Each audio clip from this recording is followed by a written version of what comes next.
Chers fidèles, voici 2 livres qui déplaisent à Big Brother. Pour ma sécurité, je suis obligé d'utiliser ce masque et de vous le présenter ainsi, car le Politburo est en pleine activité.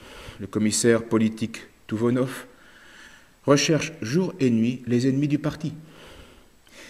Et après la recherche, c'est la répression. Vous savez que des supérieurs subissent des pressions énormes du commissaire pour qu'ils approuvent des textes écrits par lui. Menzingen, bref, gouverne mal, mais se défend bien.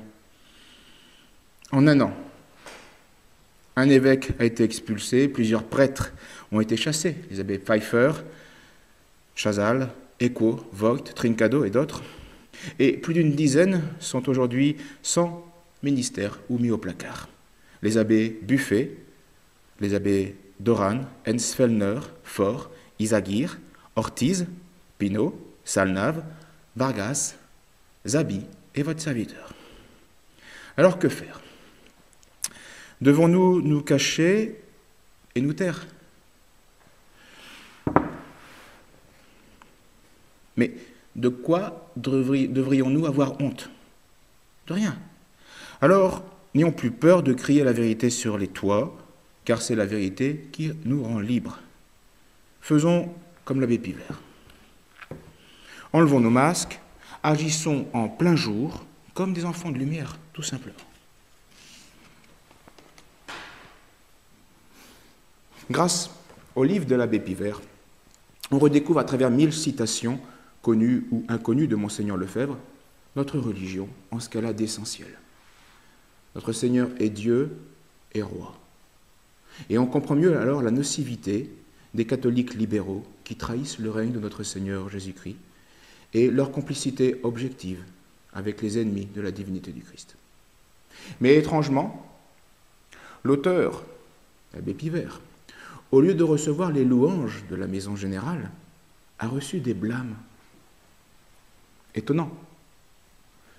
Les jugements de Monseigneur Lefebvre gêneraient-ils à ce point Menzingen?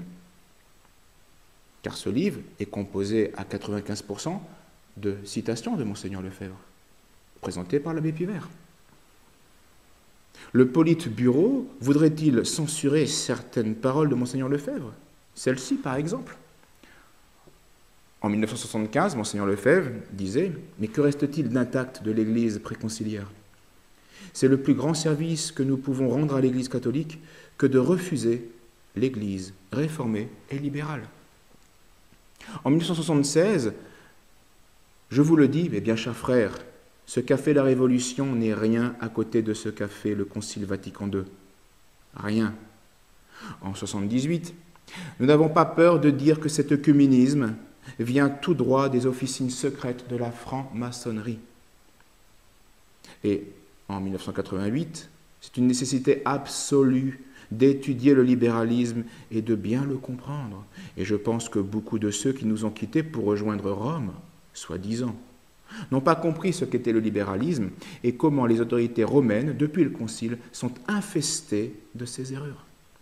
Et enfin, en 91, Monseigneur Lefebvre disait « L'instauration de cette Église conciliaire, imbue des principes de 89, des principes maçonniques, vis-à-vis de la religion et des religions, vis-à-vis de la société civile, c'est une imposture inspirée par l'enfer pour la destruction de la religion. » C'est clair. Grâce au travail de l'abbé Pivert, on comprend que c'est cette foi de Monseigneur Lefebvre dans le Christ roi et son amour héroïque pour cette vérité transcendante qui ont protégé la tradition des pièges de la Rome moderniste. En effet, de 1971 à 1988, Monseigneur Lefebvre avait espéré pouvoir concilier la proclamation et la défense de cette foi avec un accord pratique sous la Rome officielle et libérale. Mais en 1988, il a compris que c'était illusoire. Il avouera lui-même que le jugement de certains fidèles avertis avait été juste. Ces démarches avec Rome étaient dangereuses et une perte de temps. Il dira « Je crois pouvoir dire que je suis allé plus loin même que je n'aurais dû aller. Puis de 1988 à 1991, Monseigneur Lefebvre a tiré les leçons du passé pour faire le bilan et prévoir l'avenir, avec deux grands points. Le premier point, il dit qu'il posera maintenant les conditions au niveau doctrinal avec des rétractations des erreurs libérales. Sinon, il n'y aura pas de discussion. Il ne parle même pas d'accord. C'est une condition pour discuter la rétractation des erreurs libérales de Vatican II. Et deuxième point, Monseigneur Lefebvre disait très clairement que nous sommes maintenant face à une nouvelle religion. Ils n'ont plus la foi dans le surnaturel. L'Église officielle est dirigée par des principes qui ne sont plus catholiques. On remplace la religion par une autre religion. C'est à cela que nous assistons actuellement, dira Monseigneur Lefebvre, au séminariste d'Écône en 1991. Malheureusement, après la mort de Monseigneur Lefebvre, des confrères et des supérieurs majeurs n'ont pas voulu ou n'ont pas eu le courage héroïque de notre fondateur pour continuer cette ligne. Et peu à peu, ils ont voulu entraîner la tradition dans un accord pratique en mettant la doctrine et les erreurs libérales entre parenthèses pour reprendre une expression chère à l'abbé Laurence lors d'une conférence à Saint-Malo en 2011. En 2006, la partie saine de la fraternité avait stoppé cette politique infidèle. Et on grava alors dans le marbre le jugement de Monseigneur Lefebvre face à l'apostasie apocalyptique. Pas d'accord pratique sans accord doctrinal, ou autrement dit, pas d'accord pratique avant une conversion de Rome, conversion qui sera publique, évidente, manifeste, et qui se concrétisera par la condamnation des erreurs libérales, comme l'ont fait tous les papes d'avant Vatican II. Malheureusement, en 2012, Monseigneur Fellet, motu proprio, a mis à la poubelle ce principe. Il a tenté une impossible réconciliation, d'où le titre de notre livre. La réconciliation des inconciliables est en effet impossible. On assistera soit à une conversion de Rome, soit à une trahison de la fraternité. C'est depuis ce moment que la fraternité a perdu son unité et que plus rien ne va. Monseigneur Fellet a abusé de son autorité en cherchant à nous mettre sous la puissance de l'Église officielle, alors que tous les signes montraient qu'elle était non pas convertie au Christ roi, mais bien opposée à son règne. Ces problèmes, s'ils ont éclaté en public récemment, ne sont pas nés un beau jour de juin 2012. Cette folle opération suicide a été le fruit d'une longue préparation et d'un intense désir de certains membres de la fraternité. Ce livre vous montrera comment tout a commencé avec le pèlerinage de la fraternité Saint-Pédis pour le jubilé de l'an 2000. Cette année-là, Monseigneur Fellet avait accordé un interview à 30 Giorni, un journal italien, où il disait que si le pape l'appelle, eh bien lui, il court. C'est certain, par obéissance filiale à l'égard du chef de l'Église. Et dans cette réponse se trouvent contenus en germe tous les événements qui vont se succéder au cours des 10 années suivantes.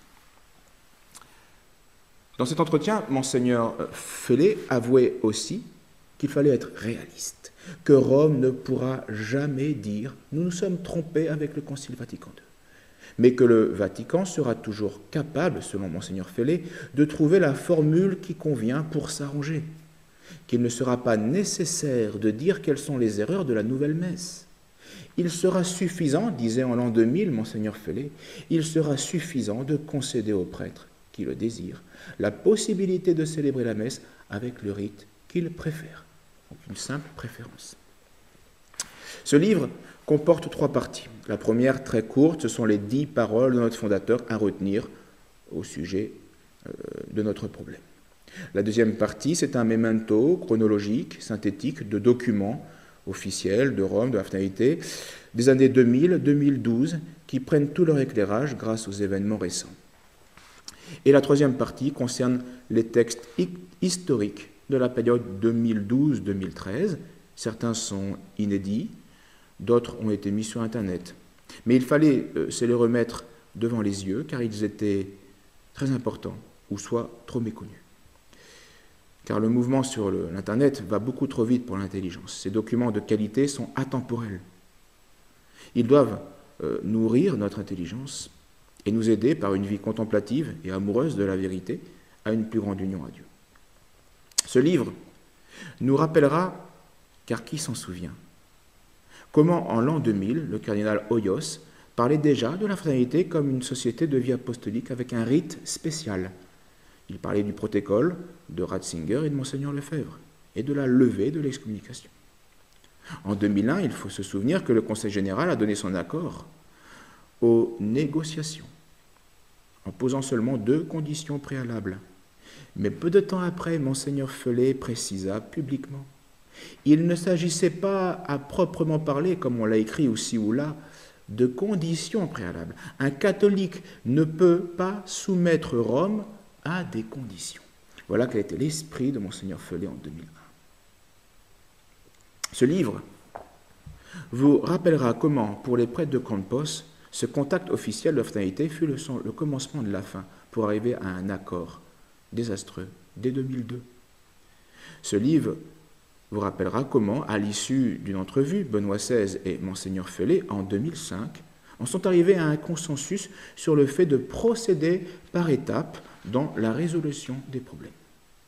Comment, en 2007, Monseigneur Felet a édulcoré, en parlant de subtile et maladroite distinction, l'ambiguïté blasphématoire et démoniaque du mot tout proprio de Benoît XVI, qui parle de forme ordinaire et extraordinaire d'un même rite pour parler de la messe bâtarde et de la messe tridentine.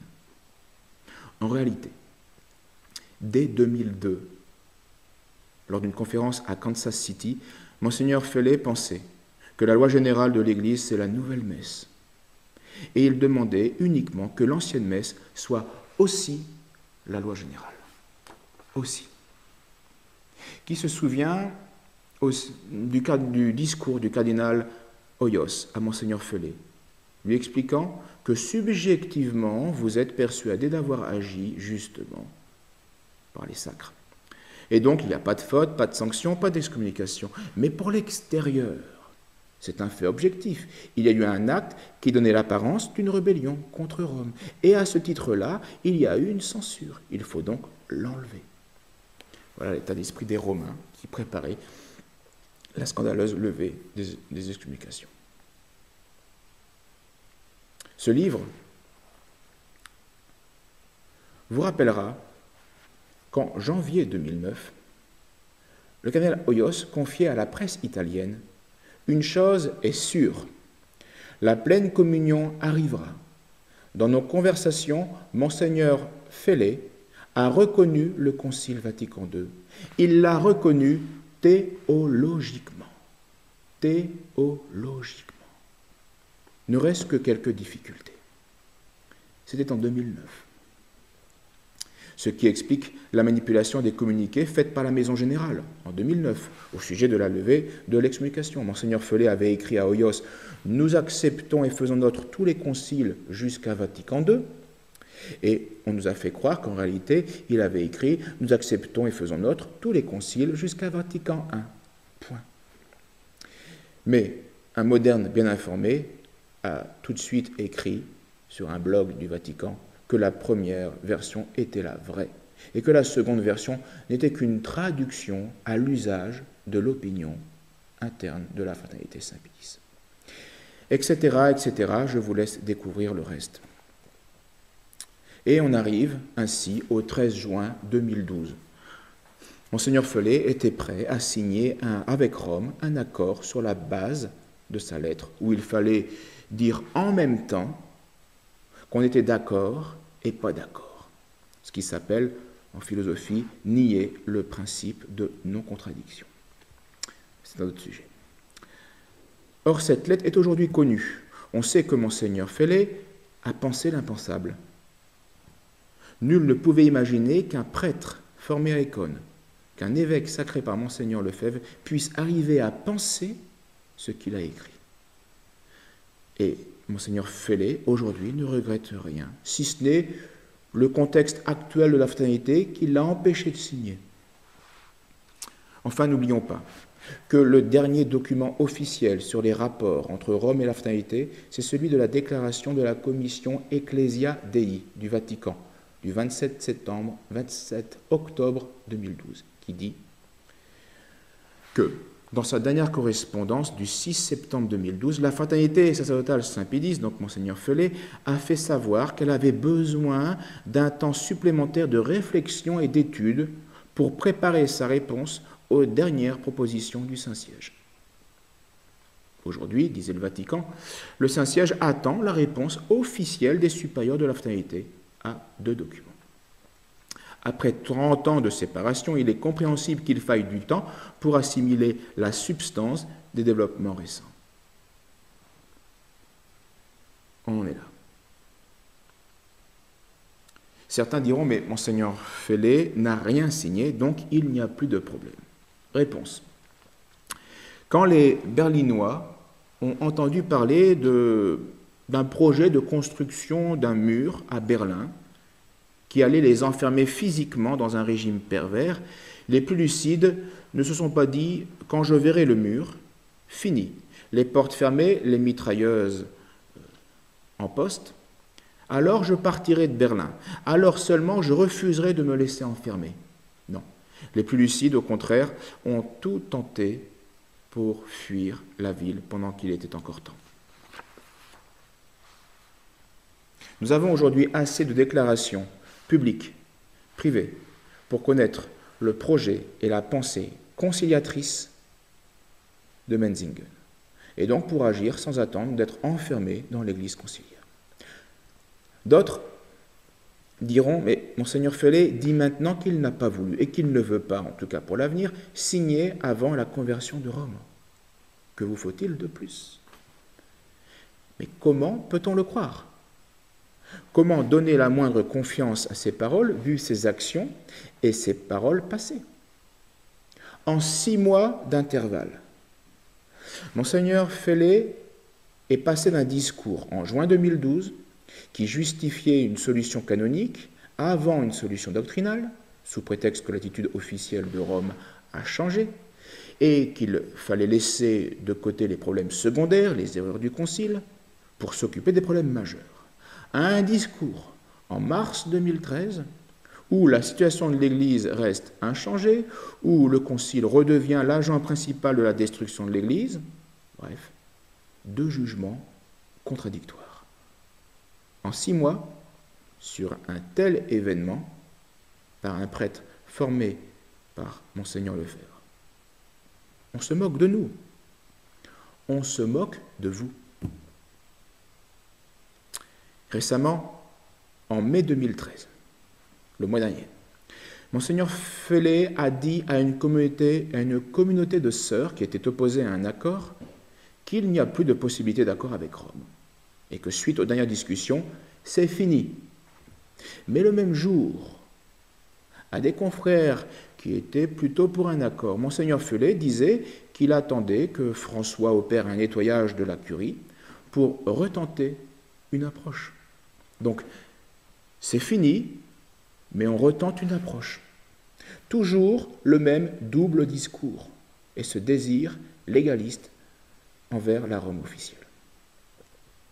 C'est tout de même étrange que Monseigneur Fellet ne voit pas ce que Monseigneur Join voyait déjà il y a 100 ans. La mise en place vers une religion universelle, à laquelle coopèrent Benoît, François et la bande. Citation de Monseigneur Join en 1933. Nous l'avons déjà dit, l'entreprise la plus dangereuse des sectes maçonniques n'est pas la brutale destruction de la religion chrétienne, telle que nous la voyons poursuivie par les bandes forcenées des sans-dieux. Donc ce n'est pas Hollande et sa bande qui est la plus dangereuse, même si elle est violente.